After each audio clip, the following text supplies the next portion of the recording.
نے اس کو سنا، جب تک بکے نہ تھے تو کوئی خریدتا نہ تھا، یا رسول اللہ آپ نے خرید کر مجھے انمول کر دیا۔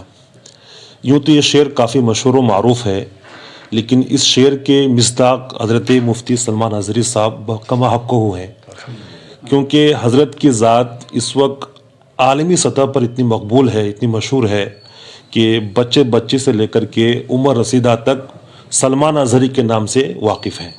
وہ صرف اس لیے کہ انہوں نے اپنے آپ کو، اپنے وجود کو تحفظ ناموس رسالت کے نام پر فنا کر دیا۔ آپ سبھی کا خیر مقدم ہے، میں احسان اعظم مصباحی۔ میرے ساتھ میں جو شخصیت ہے محتاج تعارف نہیں ہے، حضرت کا نام آپ جانتے ہیں، مفتی سلمان اظہری صاحب، جو جب سے ان کا قدم دنیائے خطابت میں ہو یا دنیائے تبلیغ میں ہو، جب سے پڑا ہے تو عجب سے انقلاب آ گیا ہے، کیونکہ انہوں نے جو خطاب کا طریقہ اپنایا ہے وہ کافی منفرد بھی ہے۔ ان کے خطاب میں آپ سنجیدگی کا ماحول دیکھیں گے، چلاہٹ کا ماحول نہیں دیکھیں گے۔ وہ سلجھے ہوئے الفاظ جو ہر کس و ناقص کے فہم و فراست میں بیٹھ جائے، ایسے الفاظ کا انتخاب بھی کرتے ہیں۔ تو حضرت آپ کا بہت بہت خیر مقدم ہے ہمارے چینل نیوز اسٹوڈیو اردو میں۔ السلام علیکم ورحمۃ اللہ وبرکاتہ۔ حضرت سے اس تو پہلی بار میں حضرت سے مل رہا ہوں بذریعے نیوز اسٹوڈیو اردو، تو بہت سارے سوالات ہیں، لیکن میں حضرت سے یہی کہوں گا کہ اس وقت مسلمانوں میں جو انتشاری کیفیت ہے، وہ چاہے پولیٹیکل ہو، سیاسی اعتبار سے ہو، مذہبی اعتبار سے ہو، رنگ و نسل کے اعتبار سے ہو، تو کون سا ایسا مرکزی محور ہے جہاں جا کر کے لوگ متحد ہو سکتے ہیں، اور اس کے طریقے کیا ہو سکتے ہیں کہ لوگ وہاں جا کر متحد ہو جائیں؟ الحمد للہ وکفا وسلام علی حبیبہ المصطفیٰ، اما بعد۔ میں مشکور و ممنون ہوں آپ کا کہ آپ نے جو زحمت اٹھائی ہے اور جو کچھ بھی میرے متعلق حسن ظن رکھا ہے، اللہ تعالیٰ مجھے اس کے مطابق بنائے۔ پہلی بات تو یہ ہے کہ انتشار اور اختلاف کی جو باتیں آپ کر رہے ہیں امت میں، یہ برسوں سے رہا ہے، اور اس امت کو ان تمام چیزوں سے جوجھنا پڑا ہے۔ لیکن پچھلے زمانے میں ایسا ہوا کرتا تھا کہ اختلافات ہوتے تھے، لیکن اس کو ذاتیات پر نہیں لایا جاتا تھا۔ مسائل میں اختلاف ہونا اور ہے، فروعیات میں اختلاف ہونا اور ہے، لیکن ذاتیات میں اختلاف ہونا یہ مذموم ہے۔ آج مین بات یہی ہے کہ مشرق و مغرب، شمال و جنوب میں جتنے بھی مسلمان بستے ہیں، ہماری خاصیت صرف ایک ہی ہے کہ میں چیلنج کے ساتھ کہتا ہوں، دنیا کے جتنے بھی مذاہب ہیں، جو بھی دھرم ہیں، ان کے بانی اور فاؤنڈر کا پتہ ہی نہیں چلتا، یعنی اختلاف ہے ان کے اس میں۔ وہ سمجھ میں نہیں آتا ان کو کہ ہمارا دھرم یا ہمارا دین فلاں شخصیت سے جوڑیں کہ فلاں سے جوڑیں، ان کے ہاں الگ الگ معاملات ہیں۔ صرف یہ اسلام کی خصوصیت ہے کہ محمد الرسول اللہ صلی اللہ علیہ وسلم کی ذات پر سب جا کر جمع ہوں گے، اس لیے کہ ہمارے امت میں جتنے بھی فرقے ہوں، حضور پاک کی ذات پر جا کر سب کو جمع ہونا ہی ہے، سوائے قادیانیوں کے کہ وہ تو ختم نبوت کے منکر ہیں۔ لیکن اس کے علاوہ بہت سارے بھٹکے، گمراہ ہوئے، اور بھی بہت سارے معاملات ہوئے، لیکن سب اپنے آپ کو بتاتے ہیں رسول پاک صلی اللہ تعالیٰ علیہ وسلم تک۔ تو کہنا یہ چاہتا ہوں میں کہ نبی پاک صلی اللہ تعالیٰ علیہ وسلم کی ذات پاک، اہل سنت و جماعت کے لیے میں یہ میسیج دے رہا ہوں، میں اسی اتحاد کا قائل بھی ہوں کہ اہل سنت و جماعت اگر ٹکڑوں میں منتشر ہیں، مختلف ہیں، تو ان کے لیے رسول پاک صلی اللہ تعالیٰ علیہ وسلم کا نام نامی کافی ہے، اس نام پر سب جمع ہو جائیں۔ دیکھیں آج دنیا جگا رہی ہے اسی نام پہ، آپ کو اسی نام پہ جگا رہی ہے۔ آج دیکھیں ہمارے یہاں پر جو بھی معاملات ہو رہے ہیں ملک میں، آپ کے پیروں کو گالی نہیں دی جا رہی ہے، آپ کی مسجدوں کو، آپ کی خانقاہوں کو گالیاں نہیں دی جا رہی ہیں، سیدھے ذات رسول کو گالیاں دی جا رہی ہیں۔ تو یہ بھی ایک طریقے کا آپ کو سمجھنے کا موقع ہے کہ اب جو ہے تمام چیزیں اگر ہمارے درمیان کچھ بھی ہے چھوڑیں، اور حضور پاک صلی اللہ علیہ وسلم سے جو ہمارا رشتہ، ہماری ڈور بندھی ہوئی ہے اسی پر آ جائیں. اختلافات ختم کرنے کا اور اپنے دل کو وسیع کرنے کا یہ سب سے بہترین طریقہ ہے.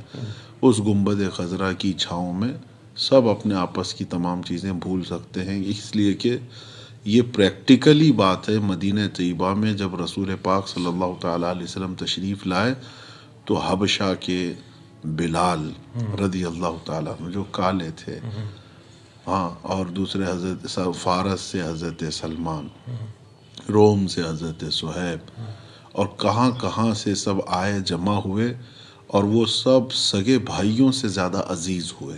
بے شک بے شک. تو وہ کون سا دامن تھا اور کون سی چھاؤں تھی جس میں آ کر کے وہ برسوں پرانی اپنی جہالت یا اپنی دشمنیوں کو ختم کیے. وہ صرف دامن رسول ہے. وہ آج بھی ہے اور کل قیامت تک رہے گا.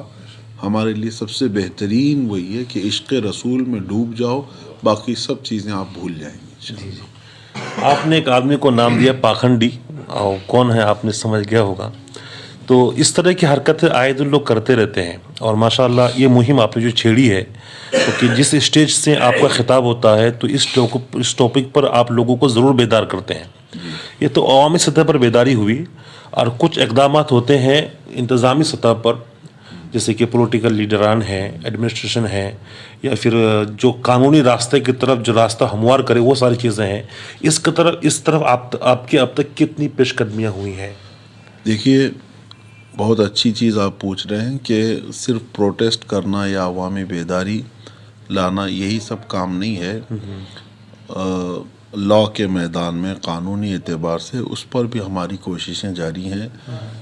آپ کو پتہ ہوگا کافی پہلے ہی، سال بھر گزر چکے، میں سپریم کورٹ کے لائر سے ملا تھا، اور ہم نے ایک پرستاؤ ان کے سامنے رکھا بھی کہ ایک ایسا بل بنایا جائے جو رسول پاک صلی اللہ تعالیٰ علیہ وسلم کی جو بھی توہین کرے اس کی سزا مقرر کی جائے. آلریڈی جو ہے انڈیا میں کچھ قانون بنے ہوئے ہیں، 153 یا غالباً 295 یا ایسے اس آرٹیکلز ہیں جس میں کسی کو بھی اکسانا یا کسی کے خلاف بولنا دھارمک اعتبار سے، لیکن وہ آرٹیکلز اتنے ہلکے بنا دیے گئے ہیں کہ اس کے تحت کیس تو درج ہوتا ہے، لیکن آن دا اسپاٹ لوگ جو ہے نا بیل لے کے چلے جاتے ہیں، یا زیادہ سے زیادہ تھوڑے دن کے بعد جب معاملہ ٹھنڈا ہو جائے تو آسانی سے بیل ہوتی ہے. ہماری مانگ یہ تھی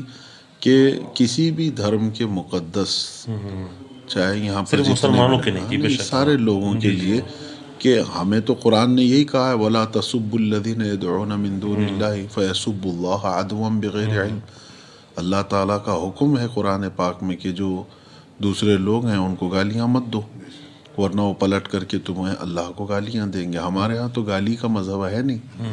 ہاں، لیکن اب آپ جو یہ کہہ رہے ہیں کہ اگر میرا لہجہ سخت ہوتا ہے یا کسی کو ٹارگٹ کر کے میں بولتا ہوں تو یہ اسی وقت جب وہ کتے بھونکتے ہیں تو ہماری ذمہ داری ہے کہ ہم دفاع کریں گے، ہم ڈیفینس کریں گے.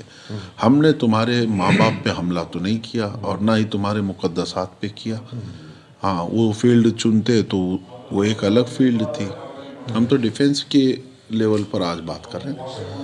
رہی بات یہ جو ہے، ہم نے یہی مطالبہ کیا ہے کہ اس قانون میں اتنی سختی ہو کہ سزا ہو، 10 سال کی سزا ہو جو بھی کرے، جو بھی ان مقدسات کے ساتھ چھیڑ چھاڑ کرے. تو اس سلسلے میں الحمدللہ پیش قدمی بھی ہوتی رہی، وکلا سے بات بھی ہوتی رہی، اور بھی کئی تنظیمیں اس میدان میں کام کر رہی ہیں. اللہ ان کو کامیابی عطا فرمائے. آخر میں، چونکہ آپ بہت مصروف ہیں، آخری سوال پوچھوں گا حضرت. اس وقت مسلمانوں کے پاس میرے خیال سے پیسے ہیں، بہت ساری خانقاہیں ہیں، بہت سارے لوگ ایسے بھی ہیں، لیکن ان کے پاس اپنی آواز کو دور تک پہنچانے کے لیے کوئی ایسا ذریعہ نہیں ہے. مثال کے طور پر میڈیا، اپنا کوئی پرنٹ ہاؤس یا ایسی کوئی چیزیں. تو اس طرف لوگ کیسے پیش قدمی کریں؟ کیا وجوہات ہیں کہ لوگ اس طرف پیش قدمی نہیں کرتے ہیں؟ اور کیا وہ چیزیں ہیں جس کے ذریعے جس کو اپنائیں گے ہم تو یہ تمام چیزیں ممکن ہو سکتی ہے؟ جی، میں دیکھیے، یہ احساس کمتری والا سوال ہے. آپ نے پہلے تو یہ سوال کیا کہ مسلمانوں کے پاس پیسے ہیں جی اور بہت ساری چیزیں ہیں اور آپ اس کو اپنا کے اپنا پیغام دوسروں تک نہیں پہنچا سکتے. ابھی آپ بتا رہے تھے آپ کے کیا ہے یہ نیوز ٹوڈے اردو, جی اس کو 15 لاکھ 20 لاکھ یہ لوگ تو ہم دیکھ نے لیتے ابھی ہیں. شروع کیا اس تو بار. آپ کے پاس مطلب بہت پیسے ہیں؟ نہیں نہیں ہے, نارمل ہے, اس کے باوجود آپ 15-20 لاکھ لوگوں تک پہنچا رہے ہیں بات. تو دوسرے لوگوں کے پاس بھی یہ آپشن ہے نا. اور رہی بات, آپ کو کبھی یہ سوچنا ہی نہیں ہے کہ ہمارے چاہنے سے کیا ہوگا. ہاں, ایک آدمی ہو 2 آدمی ہو, میں آپ کو بتاؤں جب ہم نے اس پاکھنڈی کے خلاف اعلان کیا تھا, وہ ایک مسجد میں چند نوجوان تھے, 40-50 لوگ ہوں گے, کوئی بڑی کانفرنس میں ہم نے بیان نہیں کیا تھا. ویڈیو دیکھی تھی. ہاں, تو اب وہ جذبہ تھا. اور اس کے بعد ہم نے دیکھا مہینہ بھر نہیں گزرا ہوگا کہ ہندوستان کے ہر علاقے میں نہیں بلکہ امریکہ ہو کہ افریقہ ہو, کہاں آسٹریلیا ہو, کہاں سے پوری دنیا کے چپے چپے سے لوگوں کے میسیجز, سب لوگوں نے اس کو سنا. اس دن مجھے یہ احساس ہوا کہ پکارنا آپ کی ذمہ داری ہے, پہنچانا میرے مولا کی شان ہے. آپ اپنے صدق دل سے, سچے جذبے سے آپ آواز اٹھائیے, پہنچے گی چیز. اور آج ذرائع بہت ہیں, اب پرنٹ میڈیا اور الیکٹرانک میڈیا کی بات کر رہے ہیں آپ, وہ لے کر کے بھی کیا کریں گے آپ. آپ کے لیے کشادہ فیلڈ موجود ہے آج, سوشل میڈیا. سوشل میڈیا اس سے بڑا پلیٹ فارم رکھتی ہے جو پرنٹ میڈیا. اب تو لوگ پیپر کون پڑھتا ہے, شاید پرانے لوگ پڑھتے ہوں گے, اب اخبار پڑھنا بھی بند ہو گیا. اور news channel, T V media جو ہے وہ کون دیکھتے ہیں, وہ بھی زیادہ کم ہو گیا. سارے لوگ آج سوشل میڈیا کو دیکھ رہے ہیں. تو وہ پلیٹ فارم تو آپ کے پاس فری میں ہے, اس کے لیے پیسوں کی کیا ضرورت ہے. فری میں میدان موجود ہے, آپ اس کو استعمال کر کے اپنی باتیں قوم تک پہنچائیں. پلس تو اور بھی معاملات ہیں آپ کے پاس ذہن سازی کرنے کے. علماء کرام جو ہے اپنے پیغامات اس کے ذریعے سے پہنچائیں, خالص یہی نیت. پھر دیکھیں اللہ تبارک و تعالیٰ کی طرف سے مدد بھی ہوگی انشاءاللہ. چلیے, بہت بہت شکریہ.